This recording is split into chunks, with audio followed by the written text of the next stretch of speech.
오늘 실론 두 번째 제목은 하나님의 속성입니다. 하나님은 어떤 분이라고 정의할 수 있는가에 관한 내용인데요. 그 정의라고 하죠.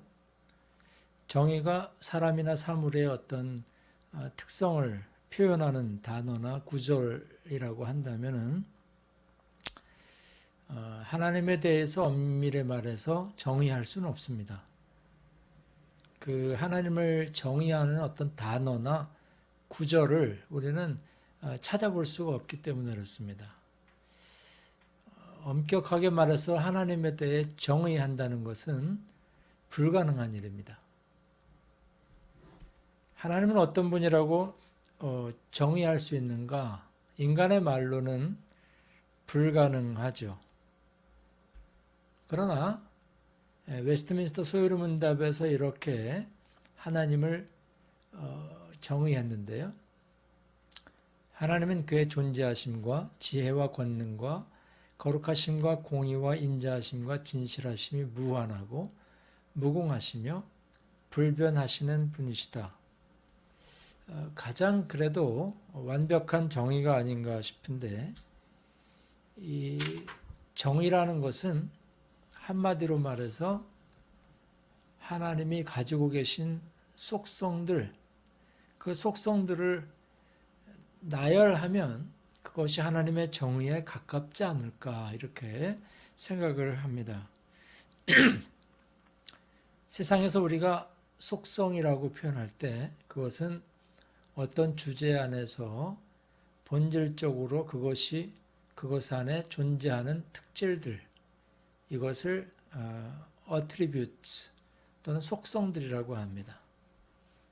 근데 하나님이 가지고 계신 그 속성들을 나열할 때 그 모든 속성들이 하나님의 일부분을 나타내는 것이 아니라 전체를 나타낸다, 이렇게 우리는 먼저 생각을 해야 됩니다.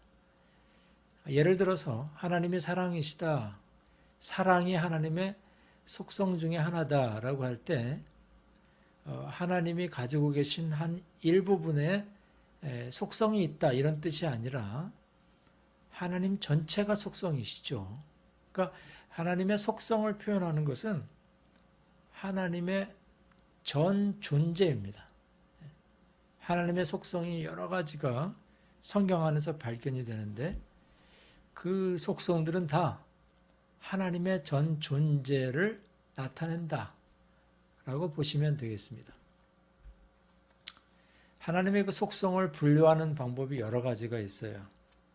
그 중에 몇 가지만 제가 소개를 하겠는데, 성경에 나타난 하나님의 속성들 여러 가지를 첫 번째로 이렇게 분류합니다. 비도덕적 속성과 도덕적 속성으로 분류하기도 합니다. 이 비도덕적 속성이라는 것은 예를 들어서 하나님은 자존하시는 분이다, 하나님은 무한하신 분이다, 이런 속성들은 도덕적인 의미가 아니라는 거죠. 이것은 하나님의 존재 자체를 표현하는 속성이라는 거예요. 반대로 또 하나님의 속성 중에는 하나님은 공의롭다, 하나님은 거룩하시다, 이런 속성이 있는데 이런 것들은 도덕적 속성이죠. 하나님의 의지에 관한 것입니다. 하나님이 이렇게 깨끗하시기로 작정하신 것, 그런 의지에 관한 것이죠. 이것이 다 하나님의 본성이라고 할 수 있는데, 구태여 구분하자면 이렇게 구분이 된다는 것입니다. 또 이렇게 구분도 합니다. 절대적 속성과 상대적 속성. 하나님은 영원하시다, 무한하시다. 이것은 뭡니까? 하나님만이 가지고 계신 절대적인 것이죠. 다른 어떤 피조물이 가지고 있지 못하는 것이죠. 피조물이 영원한 피조물 없고 무한한 피조물이 없습니다. 이런 속성들은 하나님이 가지고 계신 절대적 속성이라고 분류를 합니다. 또 하나님의 속성 중에 하나님은 전지하신 분이다, 모든 것을 아신다라고 했을 때 그 안다라는 것은 피조물에게도 해당되는 때가 있습니다. 이 인간이든 누구든 간에 이 전지적 속성 같은 거는 인간도 가질 수 있는 한 부분이 있고 조각이 있죠. 그래서 그것을 상대적 속성이라고 이야기도 합니다. 그러니까 피조물과 관련되어 있는 속성을 상대적 속성이라고 그렇게 나누기도 합니다. 또 하나님의 속성을 비공유적 속성과 공유적 속성으로 나누는 경우도 있습니다. 영원하시다, 무한하시다, 이것은 피조물과 공유될 수 없는 속성이죠. 이것을 그래서 비공유적, 함께 공유하지 못하는 부분들. 그러나 하나님은 지혜가 있으시다, 공의로우시다, 이런 것은 인간들에게도 조금씩이나마 발견될 수 있는 거죠. 그래서 이것을 인간과 공유할 수 있는 속성이다 그래서 공유적 속성이라고 이야기를 하기도 합니다. 이런 분류들은 어떤 면에서 큰 의미는 없어요. 하나님은 전체를 가지고 계신 분이고 그 속성을 우리가 인간의 말로 잠깐 표현하는 것이지 하나님을 완전하게 다 묘사할 수는 없는 것입니다. 하지만 그럼에도 불구하고 성경에 나타나 있는 하나님의 그 속성, 하나님에 대한 정의라고 할 수 있는 또는 하나님이 이런 분이시다라는 것을 어떻게 나타내고 있는가 구태여 나눠 보자면 이렇다는 겁니다. 14가지라고 했습니다만 이것보다 훨씬 많을 수도 있고 아니면 더 이렇게 합쳐서 줄일 수도 있는 것이죠. 하나님은 첫 번째로 영원하신 분이라고 성경에서 나타내고 있습니다. 영원성. 정의하자면 하나님은 끝없이 존재하는 분이다라고 그분의 속성을 말할 수가 있습니다. 루이스 볼콥이라는 유명한 조직신학자는 말하기를 하나님의 영원성이란 하나님이 모든 시간적 한계와 모든 순간의 연속 위에 초월해 계시고 그 존재 자체를 하나의 나누어질 수 없는 현재 상태로 유지하고 계시는 하나님의 속성이다. 현재 상태로 유지하시는 그것을 영원성이라 이렇게 정의를 했습니다. 예를 들어봅니다. 시편 90편 2절 산이 생기기 전 땅과 세계도 주께서 조성하시기 전 곧 영원부터 영원까지 주는 하나님이시니이다. 이런 표현들 창세기 21장 33절에는 아예 하나님을 그렇게 불렀어요. 아브라함이 영원하신 여호와의 이름을 불렀다 이렇게 되어 있습니다. 하나님의 속성, 영원하신 하나님. 이 영원하신 하나님은 존재하지 않은 적이 없었고 앞으로도 없을 것이기에 모든 사물과 사건에 계속 배려하시고 섭리하실 것이다. 그래서 이 영원하신 하나님의 그 속성이 우리에게 주는 큰 위로는 하나님이 여러분들을 계속해서 관찰하시고 배려하시고 섭리하실 것이라는 거예요. 그것이 우리에게 큰 위로가 됩니다. 이 하나님의 속성, 영원하신 하나님에 대한 속성이 그런 특징이 있습니다. 두 번째 하나님의 속성, 자유성. 하나님은 자유로우신 분이다. 하나님은 그분이 만드신 피조물과 피조 세계로부터 독립적인 존재시다라는 의미가 담겨져 있습니다. 이사야서 40장 13절 14절 누가 여호와의 영을 지도하였으며 그의 모사가 되어 그를 가르쳤으랴. 모사는 옆에서 카운셀링 해주는 사람이죠. 지혜자입니다. 누가 그와 더불어 의논하였으며 그를 교훈하였겠느냐. 누가 그에게 정의를 가르쳤으며 지식을 가르쳤으며 통달의 도를 보여주었느냐? 하나님은 그 누구의 도움을 받지 않으시는 분이다 이 말이에요.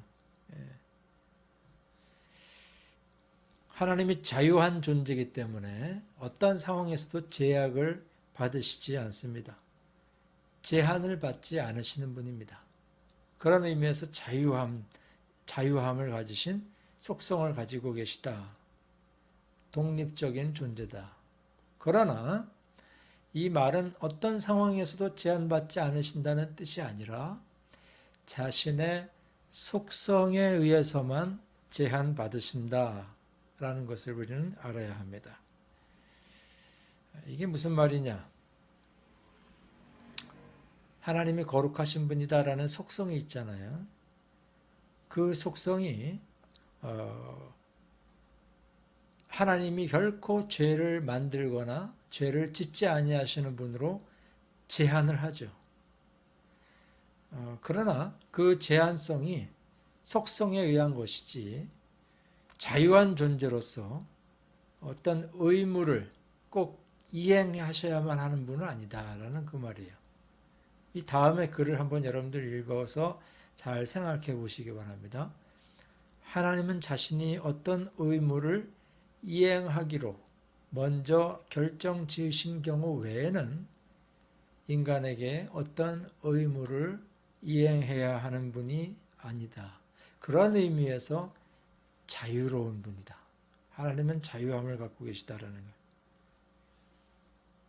그래서 우리가 하나님을 향해서 우리를 위해서 이걸 꼭 하셔야 됩니다라고 요구할 수가 없습니다. 하나님이 결정지시고 하나님은 자유롭게 이행하시는 분이셔요. 세 번째 하나님의 속성은 거룩성입니다. 하나님은 깨끗하지 않고 죄악된 모든 것에서 분리하여 존재하시고 온전히 순전하신 분이시다. 하나님은 거룩하신 분이다라는 말의 의미입니다. 레위기 11장 44절. 나는 여호와 너희의 하나님이라 내가 거룩하니, 이런 표현이 있죠. 하나님은 거룩하신 분이시다. 평범하거나 깨끗지 못한 모든 것으로부터 분리되신 분이시다. 예수님도 요한복음 17장 11절에서 그렇게 표현했습니다. 나는 아버지께로 가옵나니 거룩하신 아버지여, 이렇게 표현했습니다. 하나님은 거룩하신 분이시다.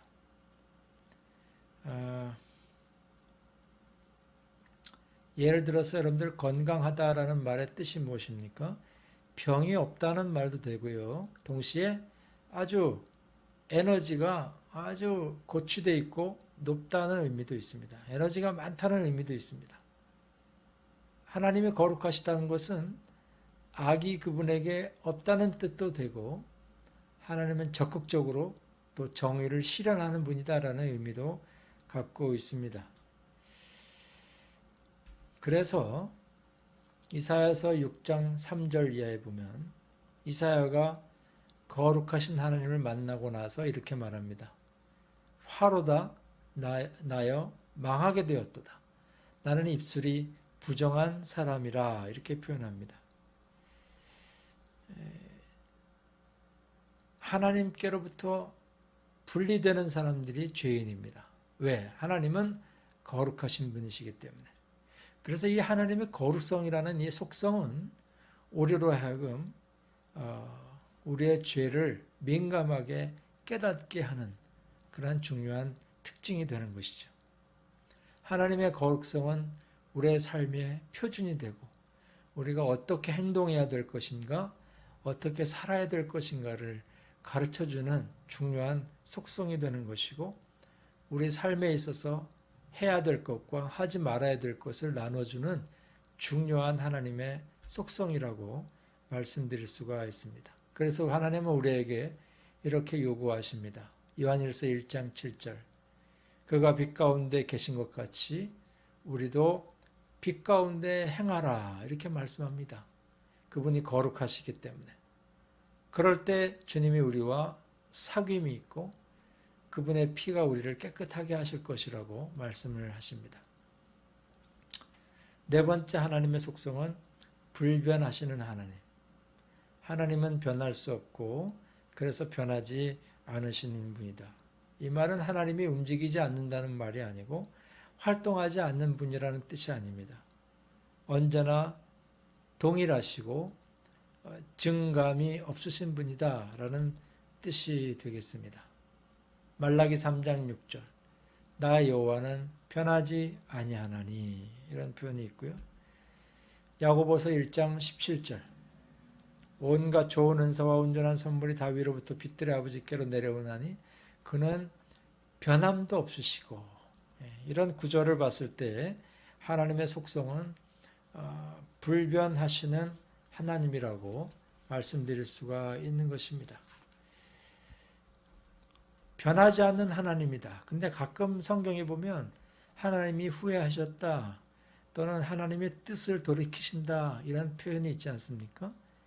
변하지 않는 하나님인데 왜 그런 표현이 성경에 나오고 있는가 의문을 품을 수가 있고 그것이 우리의 난해 구절이 되기도 합니다만은 변함없이 하나님이 후회하시고 또 뜻을 돌이킨다 이런 성경의 표현들은 신인 동형론적인 표현이라고 그렇게 전문적으로 이야기를 합니다. 그러니까 인간의 용어로 하나님이 가지고 계신 그 심정을 표현한 것.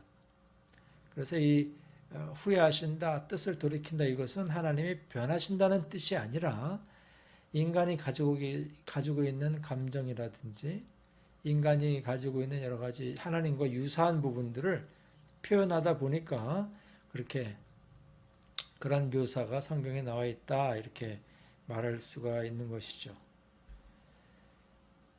그래서 하나님의 불변성은 하나님의 약속이 헛되지 않을 것이라는 것과 죄에 대한 하나님의 태도가 결코 변하지 않는다는 사실을 우리에게 알려줍니다. 그래서 우리는 하나님의 변함없으신 성품 때문에 하나님은 결코 인간에게 타협하지 아니하시고 인간의 감언이설에 넘어가시는 분이 아니다는 것을 우리는 알게 되는 것입니다. 다섯 번째 하나님의 속성은 무한하신 하나님. 하나님은 어떤 속박이나 제한이 없고 우주나 시간과 공간에 의해 제한을 받지 않으신다라는 속성이 있습니다. 열왕기상 8장 27절 하나님이 참으로 땅에 거하시리이까 하늘과 하늘들의 하늘이라도 주를 용납하지 못하겠거든 하물며 내가 건축한 이 성전이오리까 이런 표현이 나옵니다. 하나님은 우주의 시간과 공간에 제한받지 아니하시는 분이시다라는 거죠. 사도행전 17장 24절 손으로 지은 전에 계시지 아니하신다 이런 표현이 나오고 있습니다. 이 하나님의 무한성은 immensity, 광대성, 또 transcendence, 초월하신 분 이런 의미와 일맥상통하고요. 이 하나님의 무한하심은 하나님의 편재성과도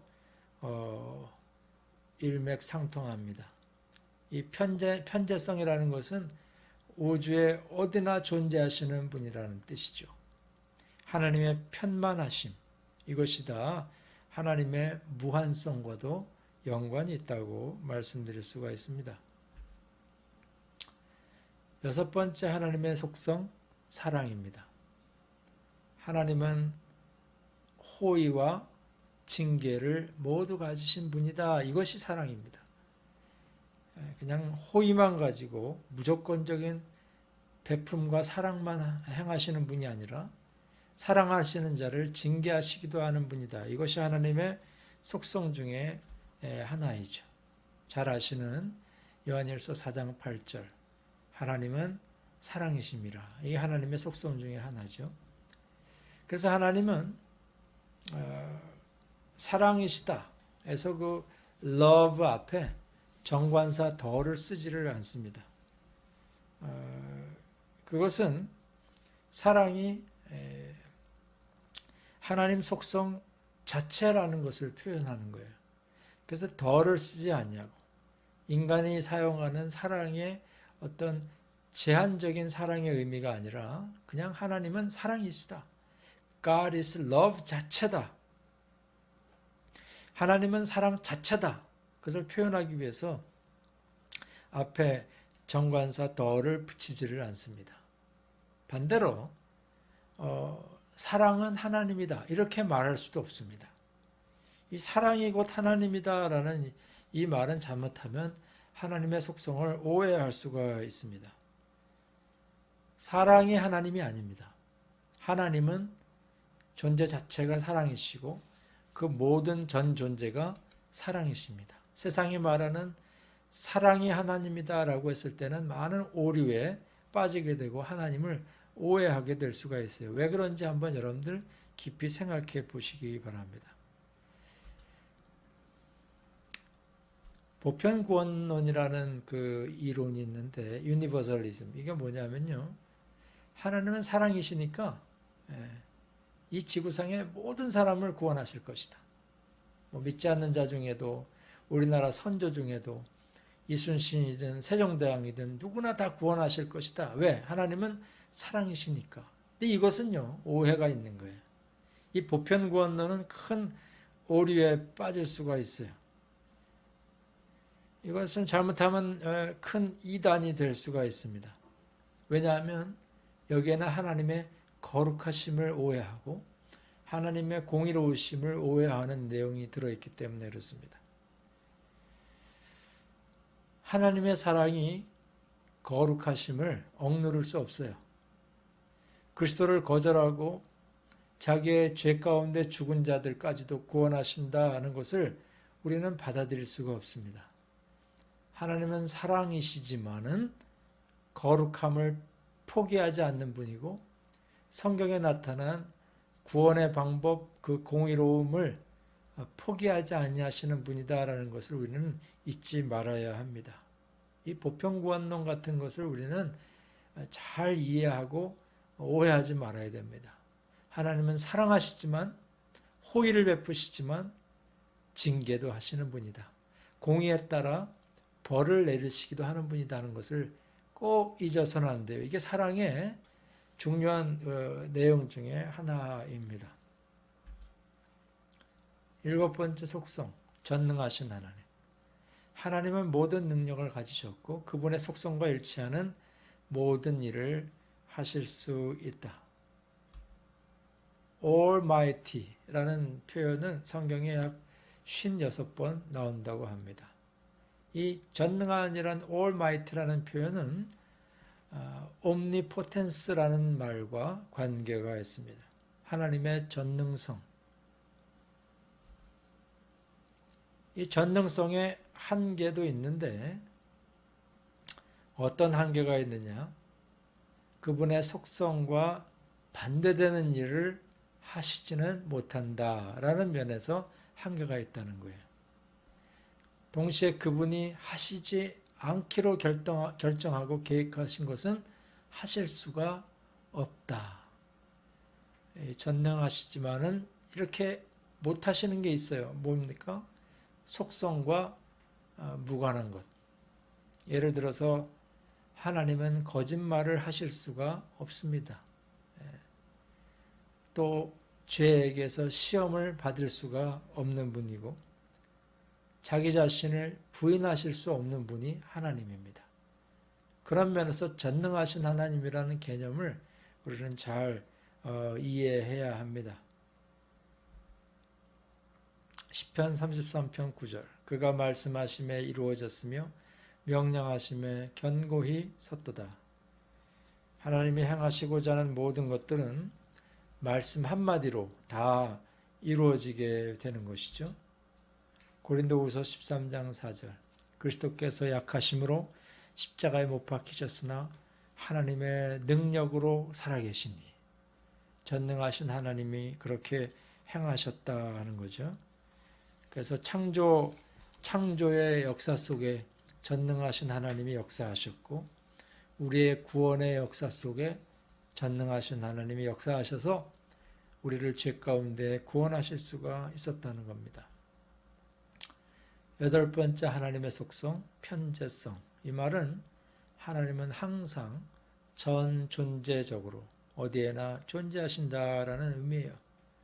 시편 139편 7절에 내가 주의 영을 떠나 어디로 가며 주의 앞에서 어디로 피하리까? 내가 하늘에 올라가도 거기 계시고 지옥에 자리를 펼지라도 거기 계시고 바다 끝에 거주할지라도 주의 손이 나를 인도하시고 나를 붙드시리이다. 이 시편 기자의 고백이 하나님의 편재성을 의미하는 거예요.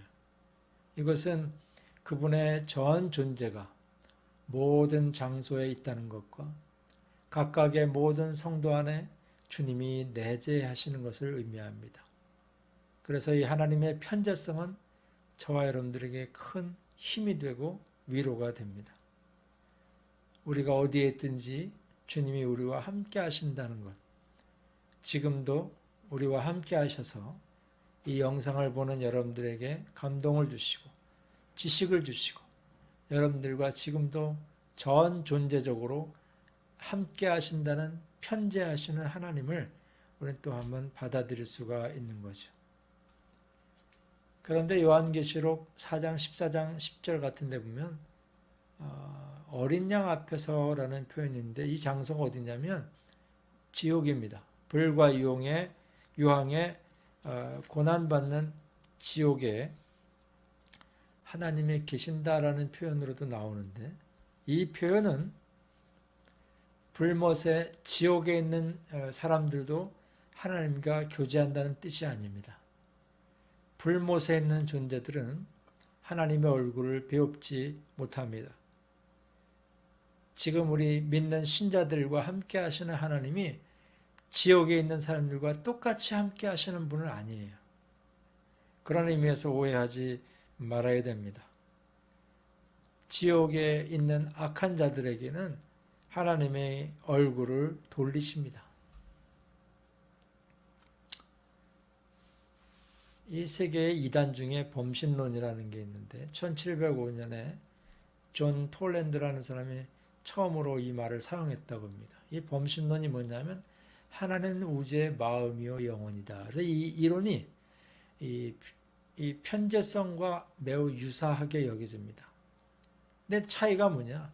이 범신론은 하나님의 그 존재성이 계속 퍼져나간다라는 그런 의미를 담고 있다고 그래요. 우주 전체로 확산되고 있다 이렇게 말합니다. 근데 하나님의 편재성은 그렇게 점점 넓혀가고 확산되는 것이 아닙니다.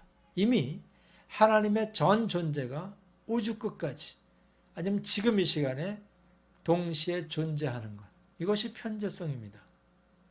그래서 그 누구도 하나님의 현존하심을 피할 수가 없다. 피할 수가 없다. 이게 범신론과 편재성과 차이가 나는 내용입니다. 여러분들 한번 잘 공부를 해보시기 바랍니다. 하나님은 지금도 우주 끝에 계시고 지구 곳곳에 계시고 우리의 마음속에도 존재하시는 분이다라는 면에서 그 누구도 그분을 피할 수가 없다는 의미가 여기에 담겨져 있습니다. 아홉 번째, 하나님은 전지하신 분이다라는 속성이 있는데 하나님은 실제 있는 일과 앞으로 가능한 일 모두를 특별한 노력 없이 다 잘 알고 계신다. 이런 표현들을 유의하시기를 바랍니다. 시편 147편 그가 별들의 수효를 세시고 그것들을 다 이름대로 부르시는도다. 하나님은 이미 다 모든 것을 알고 계신다라는 뜻이에요. 시편 139편 16절 내 형제를 이루기 전에 주의 눈에 보셨으며 나를 위하여 정한 날이 다 하루도 되기 전에 주의 책에 다 기록이 되었나이다. 다 아시는 하나님, 전지하신 하나님의 속성이 하나님에게 있다. 그래서 하나님은 성도에게 일어나는 어떤 일에 대하여 놀라시거나 실망하여 그를 버리시는 일이 절대 있을 수가 없다. 얼마나 큰 위로가 되는지 모르겠습니다. 하나님이 존재하신 분이기 때문에 우리는 그 앞에서 민감하게 반응해야 됩니다. 우리를 다 알고 계시기 때문에 하나님은 우리를 경고하시기도 하고 말씀을 주시는 거죠. 그러나 하나님은 추측하면서 경고하지 않으시고 실제로 일어난 일뿐 아니라 일어날 수 있는 일도 하시고 우리가 이해할 수 없는 사건에서 궁극적으로 벌어질 영광과 유익을 어떻게 초래하게 될 것인지를 하나님이 아신다라는 것을 우리는 배울 수가 있습니다. 전지하신 하나님 앞에서 우리는 한없이 자그맣고 부족한 존재임을 깨닫게 되는 것이죠. 10번째 하나님의 속성은 의로우심입니다. 이 뜻은 하나님은 그 존재 안에서 속성상 위반할 법도 없고 그러한 법도 만들지 않으신다. 도덕성과 정의에 어긋나는 행동을 취하지 않으신다. 이렇게 뜻을 말씀드릴 수가 있습니다. 시편 11편 7절 여호와는 의로우사 의로운 일을 좋아하시나니 정직한 자는 그의 얼굴을 배우리이다. 참 은혜스러운 구절이죠. 시편 19편 9절 여호와를 경외하는 도는 정결하여 영원까지 이르고 여호와의 법도 진실하여 다 의로우니 이런 구절이 있습니다. 하나님은 의로우시기 때문에 어긋난 행동을 절대로 하지 않으십니다. 11번째 하나님의 속성은 단순성. 하나님은 단순하시다라는 뜻인데 이 말은 하나님은 혼합적이거나 복합적인 존재가 아니다라는 의미가 담겨져 있습니다. 하나님은 삼위 단일체적인 존재이시나 나눌 수 없는 분이고 다중적인 본체이시지만은 부분적으로 구성된 분이 아니다. 이것이 하나님의 본질이기 때문에 이 하나님의 단순성은 삼위일체론과 반대되는 것이 아닙니다. 모순되는 것이 아닙니다. 그래서 하나님은 전체가 단순하시고 완전하신 분이고 하나이고 부분적이지 않으시다라는 거예요. 요한복음 4장 24절 하나님은 영이시니 이 말은 뭐예요? 하나님은 영 외에 다른 것이 결코 아니라는 것이죠. 그래서 이 하나님은 예수님으로 인간의 몸을 입고 성육신을 하셨지만 그 예수님의 신성은 영이셨고 하나님의 영 외에 다른 무엇이 아니기 때문에 우리는 하나님을 영적으로 예배할 수가 있게 된 것입니다. 하나님은 단순하신 분이죠. 영이신 하나님이라 복합적이고 혼합적인 존재가 아니다 하는 것을 여기서 우리는 꼭 깨닫고 넘어가야 됩니다. 하나님의 속성 중 12번째 하나님은 주권을 갖고 계신 분이다. 이 말은 하나님은 영향력이 크시고 지위가 높은 분이고 최고로 높은 분이다라는 뜻입니다. 이 세상의 최고의 수프림이라 모든 지위 위에 계신 분이다 하는 것이죠. 에베소서 1장 11절 모든 일을 그의 뜻의 결정대로 일하시는 이의 계획을 따라 하나님은 다 모든 것을 포괄하는 계획을 갖고 계신 최고이신 분이고 최고의 주권을 가지신 분입니다. 그래서 그분은 악에게 통제당하실 일이 없습니다. 잠언 16장 4절 악인도 악한 날에 적당하게 지으셨느니라.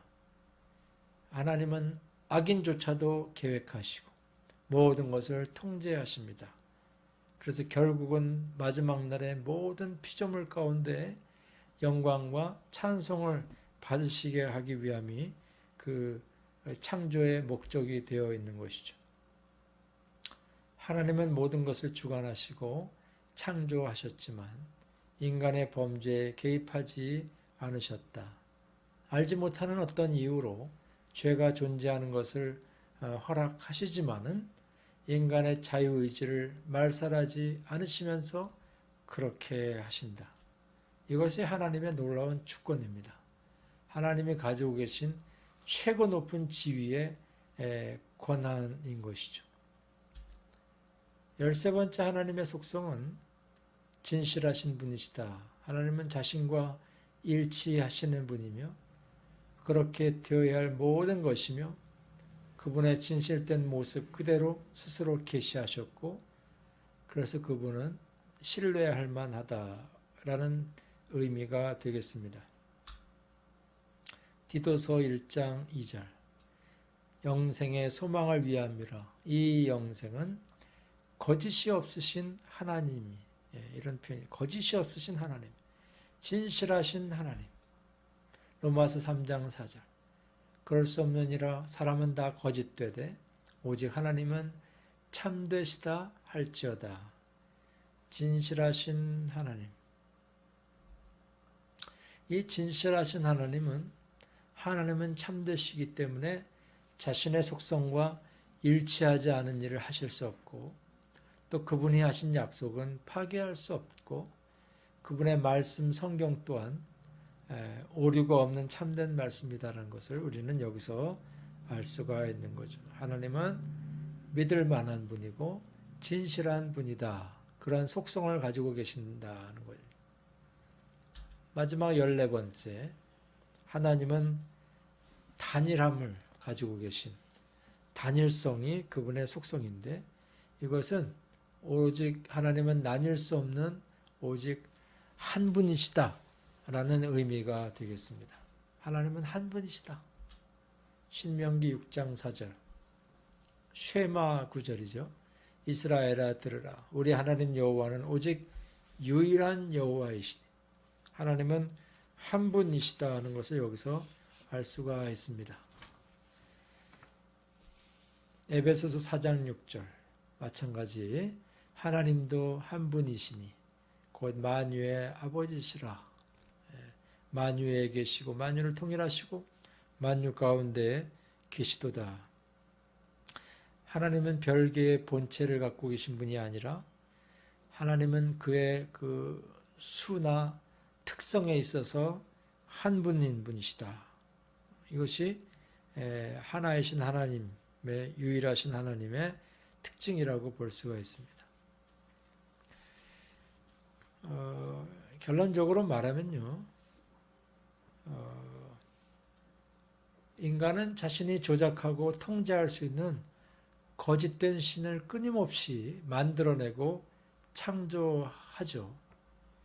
그리고 인간은 삐뚤어지고 불충분한 개념을 가진 신들을 만들어내지만은 하나님은 이 세상에 완전하고 유일한 바로 그분이시다고 말씀드릴 수가 있습니다. 이 14가지로 나누긴 했지만은 더 많이 나눌 수도 있고요. 성경 구절을 관찰하면서 나오는 하나님의 속성은 여러 가지가 있고 통합될 수도 있습니다. 하지만 이 속성들을 우리가 머릿속에 집어넣고 알면서 얻게 되는 유익들이 무엇입니까? 하나님은 그러한 분이시기 때문에 결코 우리를 배반하거나 또 우리에게 죄를 요구하시거나 우리의 삶을 그릇된 길로 인도하실 분이 아니다라는 것을 깨닫게 되면서 큰 위로를 받게 되죠. 사랑하는 성도님들, 하나님의 속성 여러 가지를 말씀드렸는데 복습해 보시기 바라고요. 맨 초두에 말씀드렸던 그 속성의 분류 그런 내용들 비공유적 속성, 공유적 속성, 도덕적 속성, 비도덕적 속성 뭐 이렇게 나눌 수 있다는 것을 가지고 한번 복습도 해 보시기를 바랍니다. 하나님의 속성 제가 인용했던 구절들, 문구들을 깊이 한번 반복해서 읽어보시면 여러분들에게 큰 은혜가 될 것입니다. 그 한 문장 한 문장, 한 단어 한 단어는 아주 정제된 단어들이기 때문에 깊이 보시면서 여러분들의 그 하나님에 대한 지식이 구체화되고 잘 쌓여지시기를 기원합니다. 다음 시간에 또 즐거운 공부로 만나 뵙도록 하겠습니다. 감사합니다.